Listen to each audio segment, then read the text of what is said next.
I try so bad. Yeah. I speak Mandarin, so I thought it could be like a little bit easier for me. But, I'll try. I'll try. Yeah. Give it a shot.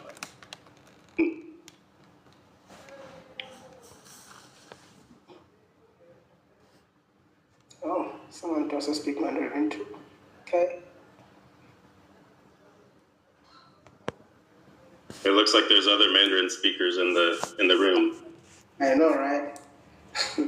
I just came back from China just a few days ago, and then from China I just flew to Burkina Faso. So I'm in Burkina Faso right now. Okay. Yeah. Yeah. So you're there now? Where are you? Ouagadougou? Yeah, I'm in Ouagadougou, but I just landed, but I live in 2-3 days. Okay. I'll be in the States. Yeah. Yeah. But like, I just want to go to America so badly. Like, I just want to sleep. Because I feel like in America I can hide, I'm in America, no one know who I am. Yeah. Yeah.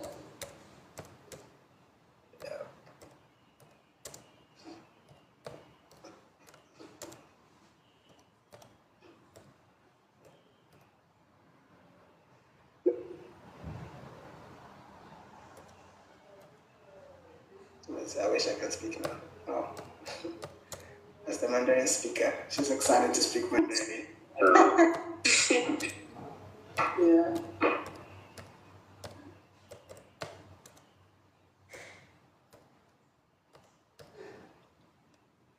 Recording in progress. Recording stopped. Looks like everyone's wanting to speak with you, Your Excellency.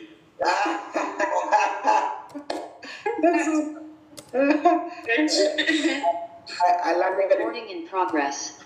when I landed in Burkina Faso. As soon as I got out of the plane, there was a car waiting for me at the terminal. Serious. And it was like, "Welcome, Your Excellency." I'm like, "Oh, me?" Yeah. I literally forgot. I'm like, I literally forgot. It was so funny. You need to get used to that now. No, I don't think I'll never get used to it. I don't think, because on my way coming from Ghana to Burkina Faso, I was using the economy, like when you are checking in, the immigration. I use the economy card. Just then the immigration officer was like, you're holding the red book. What are you doing here? Oh. Yeah. It's so used to it. Yeah.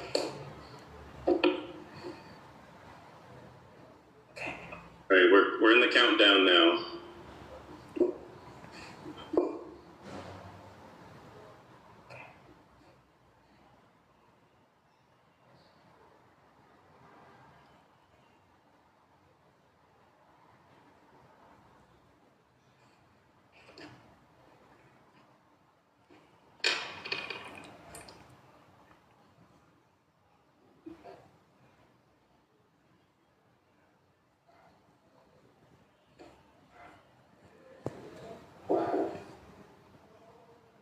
Okay. Shall we get started? It's 1 o'clock. So, good afternoon, everyone. I'm David Reap, and I'm director of the Africa Center here at Colorado State University. And I'm here with the Africa Center staff members. So we have Julia Mwinsaka.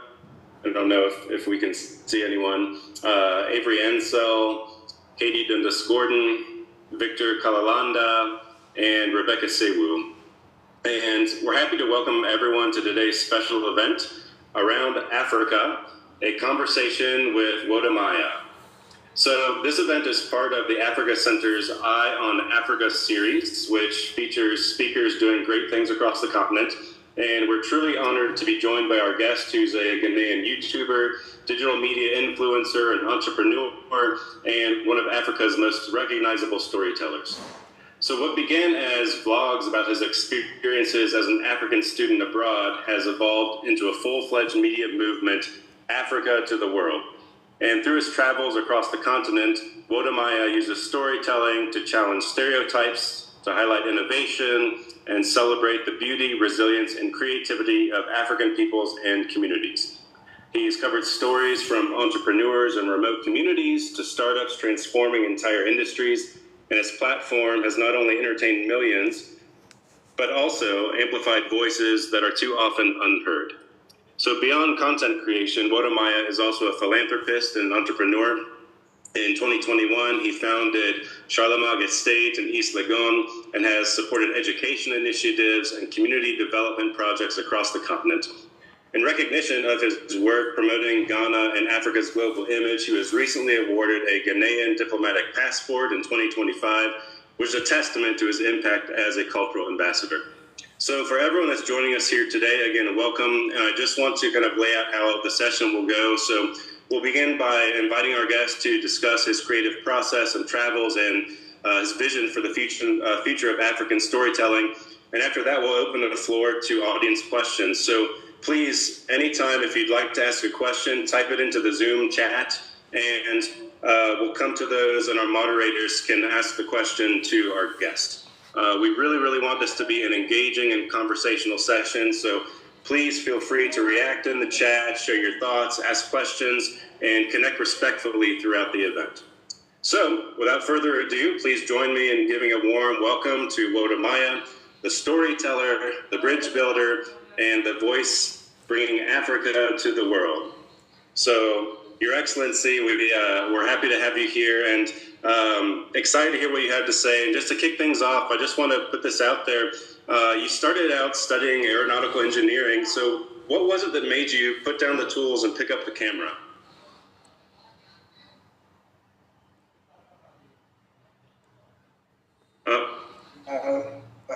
Okay, good. That was a brilliant introduction. I'm like, wow, am I the man of all these accolades? I feel like I'm finding out for myself for the first time. But thank you so much for that beautiful introduction. First of all, I did not drop aeronautical engineer to pick up the camera. I was literally doing both of them at the same time because when I left Ghana to China, I never got opportunity to use internet 24/7. I always had to go to the internet cafe in order to access even Facebook, right? So when I found myself in China, knowing that my school had 24/7 internet, I started doing my own research as in how can I use this internet that I have 24/7 wisely? Hence how I discovered YouTube. So I was more like doing it alongside steadily. By the end of the day, I started doing research in terms of how do I convert my passion into a profession. Because, I mean, most of us in here love eating, but no one is paying us for eating.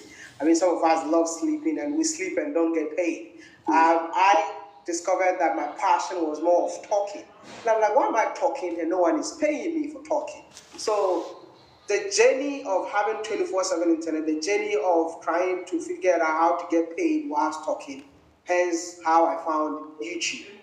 You know, I was just there talking. You know, I started as a comedian. Sorry, my classmates were like, you're not funny, by the way. So I ended up dropping the comedy into something else. So while I was on that comedy journey, my father found out one of my videos. And he was extremely angry, like, hey, I took you to school to become an engineer, and look at what you're doing. I had to like convince my dad, but my dad is like, no way, drop the camera and focus on your studies. So I had to channel the energy through my mom. So I managed to convince my mom that, hey, this is more like a passion and I really want to do it. I've done all the research and I feel like it can lead me somewhere. So my mom took it upon herself and said, you know what, give me some time, I'm going to speak to your dad. As I speak to you, my dad stopped talking to me when he discovered my video. So he literally not talking to me at that time. And my mom managed to convince my dad. And 2 weeks later, my dad picked up the phone and called me and said, you know what? You have to do what you are doing, but I don't like what you're doing. So come home and let's talk. Initially, I thought coming home, I won't be able to come back to China. I was so scared of coming back home. But when I got back home, my father sat me down and said, "You speak the language, I mean Chinese.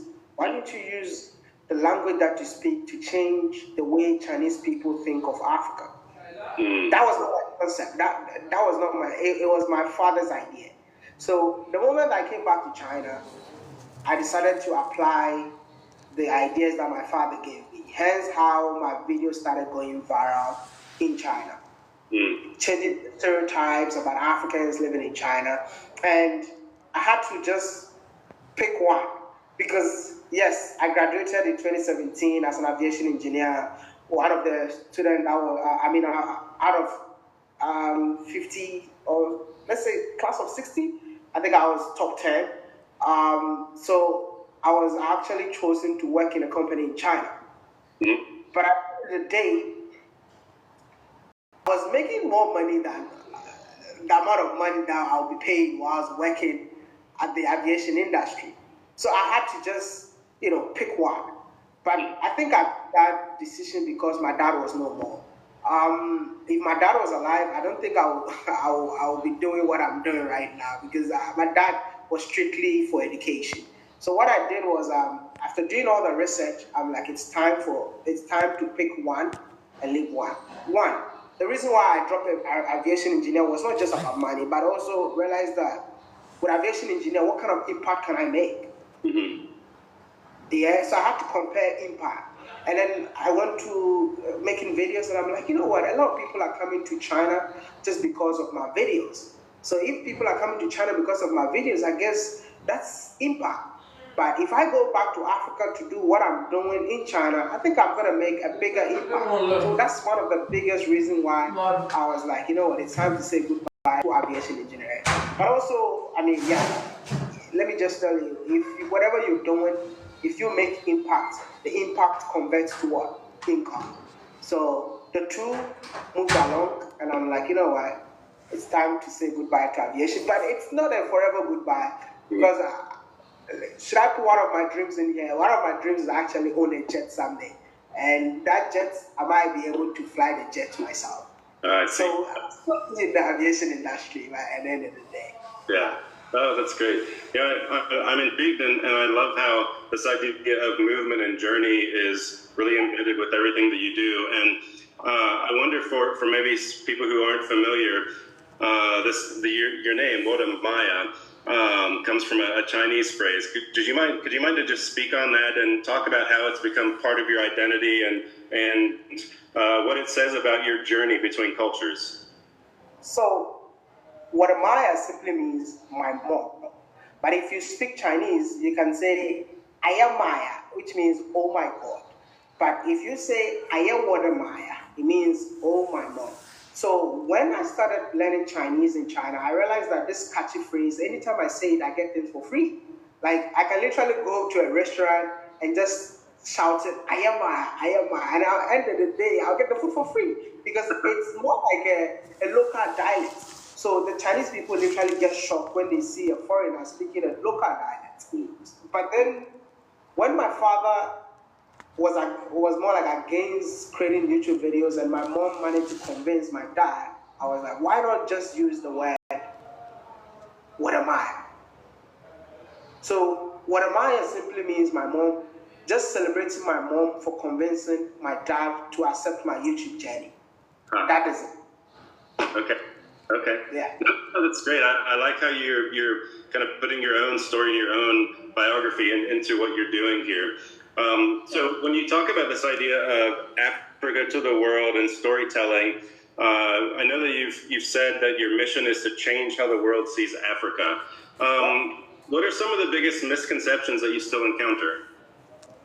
Let me go back in terms of why the Africa to the world. So when I used to live in China, I would be in a train and no one would sit next to me because I'm black. I would be in a taxi and the driver would look at my shoes and be like, why are you wearing shoes? Dude, like, do you feel comfortable wearing shoes? Because the kind of mindset he has for Africans, that Africans don't wear shoes. So seeing me wearing shoes, it means that literally there's something wrong. I don't know if, when I was in China, anytime like my own ex-girlfriend, yeah, I'll be eating chocolate, and she would just come and hold my fingers, making sure that I have all the fingers there. You know why? Because she assumed that the chocolate color looks like my skin color, so I might mistakenly bite, you know, bite with my fingers instead of the chocolate. So I realized that all these people had all these stereotypes, misconception about Africa. So I took it upon myself when my father gave me the idea, and I'm like, you know what? Let me just go on this journey by changing that negative narrative. I mean, if you have lived in China before, anyone who has lived in China, you might be walking in China and everybody will be just taking photos of you just because they've never seen a black man before. So there's a lot. So I decided, like, hey, you know what? In order to change this narrative, you cannot stay in China and change it. So I want to just come back home, showcase each and every African country in its unique way, and then show to Chinese people. But when I started showing to Chinese people, Africans themselves were shocked. That, dude, I mean, is this Africa? These were Africans, you know, because I'm a China trained. If a China trained in terms of China choose what you see. So me too, I decided to choose what everyone sees. I mean, I can be in a place that you've been before, and I will know where to put the camera that you'll be like, oh my goodness, is this my own country? So I mastered that, and when I came to Africa and I started doing that, a lot of Africans were like, oh my goodness, is this Africa? Hence the reason why the narrative started changing, and I started, like, you know, pushing more videos. I mean, when it comes to Africans themselves, this is not what I'm talking about. When it comes to Africans themselves, I mean, living in Ghana, when we hear the word Kenya or a country Kenya, we all think of rabbits, desert. But when they started seeing Kenya, they were like, okay, this is an African country. To the extent that there were not much intra-travel in Africa among the youth. So I decided to just change this misconception, change this narrative by showcasing the beauty of every African country. And I believe that, like, what we've done has created a lot of impact. I'm in Burkina Faso right now. I attended an event and it's over 400 people. As soon as I walked into the room, all of them came to me. Some of them were even crying, like seeing me for the first time. Like, oh my goodness, I feel like I've made it to life now. For people to cry seeing me, you know. So it's a whole movement, a whole journey, and we can't stop now. Yeah. But I think those reactions kind of speak to the impact that you're having on people across the continent, and the work that you're doing to kind of bring these new different stories. I just want to say, everyone in the room, please remember to feel free to post any questions in the comments, and we can ask them to Maya. So with this idea of kind of storytelling and traveling, I can imagine it's difficult when you go to a place because there's so much. So can you talk about how do you decide which stories to tell and which ones maybe you are left out? Yeah, so the main goal of the channel is to showcase the Africa that the world don't see. Every country is unique, and I don't tell every story. I see stories that I believe that can get me millions of views, but I don't touch it because it doesn't go with my narrative that I want to push out there. So we showcase the beauty of a country, places that people have to go, places that people need to see. Even though we have Zambians in here, let me just come for Zambians a little bit. Even though at some point we get mobbed. I mean, in Zambia, I can't remember, I was almost mistaken for a terrorist. And the only thing that saved me was that there was a bank closer, so I had to just run into the bank because they checked my cameras and they were like, why are you shooting the animals? Why are you shooting, what do you call it? Go for safari. But I was in the city center showcasing the road, the people moving around, and they saw that, no, this guy's a terrorist. And then one person shouted, this is a terrorist, and then the entire people started coming to us. The time we realized I was more, people were slapping, people were doing, and then we just ran into a nearby bank. So for us, the goal is just showcasing what you've never seen, the Africa that you barely see on TV. That is the main focus. Then that leads us to cities, how your city looks like. and also how organized and safe a country is. Yeah, I mean, I like the idea of showing the unseen, but I've seen from watching some of your videos that you also spotlight kind of everyday entrepreneurs and people who are doing extraordinary things. So can you talk about what draws you to those kind of stories? So I can't remember. I was inspired by a comment. I went to Liberia, and then I showcased a resort that was owned by a Lebanese. So I didn't know the resort was owned by a Lebanese. So I was just like my random videos, and I was like, you know what, this is the beauty of Africa, come and see it, you know. And I released a video during COVID. I was there reading comments, and I saw this comment. It's like, why you keep on showcasing, you keep on saying that you want to showcase Africa to the world, but this property that you're showing does not belong to an African. So what are you showcasing? I mean, yeah, it came as an angle of attack, but I found a way of turning that negativity into a positive impact. So what I did was, you know what? Let me travel within Ghana, COVID time, travel within Ghana. I went to sleep in a resort on my normal basis, normal videos that I do by showcasing the resort. But this time around, I asked this lady, please, are you sure you own this resort? She said, yeah, I own it. And I'm like, how long did it take you to own this resort? She said, it took me 4 years to even own the land. And I'm like, you know what? I would love to tell your story, even though I don't do videos like this. She was the first person, gave me the opportunity to tell her story. I was so scared because I thought my audience would not like it. So the moment that I shared that video, I closed my laptop and I slept off. When I woke up in the morning, that video was literally everywhere. And people were impressed to see an African who owns this resort. And I'm like, you know what, I don't even know anybody. So I went to the woman and I'm like, okay, you know what? Do you know anyone who also owns something like what you've done before? And she's like, yeah, I have a woman who owns a restaurant, and that's how the entire entrepreneurship series started. But what kept me going is when I noticed the kind of impact such videos were actually making more than the videos that I was making before. Because a lot of Africans never knew that it's possible to make it in Africa. A lot of Africans never believed in the dream of building Africa by Africans. So when they started seeing videos from people that look like them making such impact on the continent, they were like, you know what, if he or she has done it, I can do it too. Now I started receiving comments like, I just established my own poultry farm because I watched a video from her. I just started establishing farm in this country because I think I went to Zimbabwe and I met a whole farmer who moved from the UK just because of a video that I did from Uganda. So I saw the impact was so huge, and I'm like, you know what? It's time to tell more stories of entrepreneurs in Africa. Hence the reason why, after showcasing the beauty of the country, we add entrepreneurs to our stories. Yeah. Yeah, that's fantastic. It has to be humbling and rewarding to just see the inspiration.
What is wrong? Are their connection bad? This Zoom meeting I'm enjoying now. What is wrong? Oh my goodness. I'm enjoying this.